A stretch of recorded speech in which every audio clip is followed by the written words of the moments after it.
మళ్ళీ తిరిగి బాగుపడలేనంతగా చెడిపోయావా? మళ్ళీ తిరిగి బాగుపడలేనంతగా నీ కుటుంబం పాడైపోయిందా?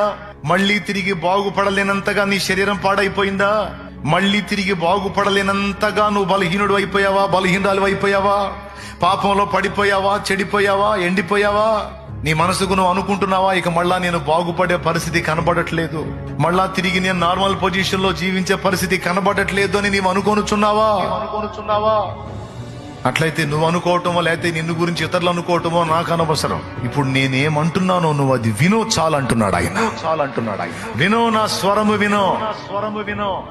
ఒకవేళ ఎప్పటికీ బాగుపడనంతగా నువ్వు చెడిపోయినా, నీ కుటుంబం చెడిపోయినా, నీ దేహం చెడిపోయినా, నీ పరిస్థితులు చెడిపోయినా, మొత్తం చెల్లా చెదురై గందరగోళం అయిపోయినా, దాన్ని మొత్తాన్ని తిరిగి సమకూర్చి ఒక నూతనమైన రూపాన్ని ఇవ్వగల దమ్ము నా దేవుడికి ఉంది.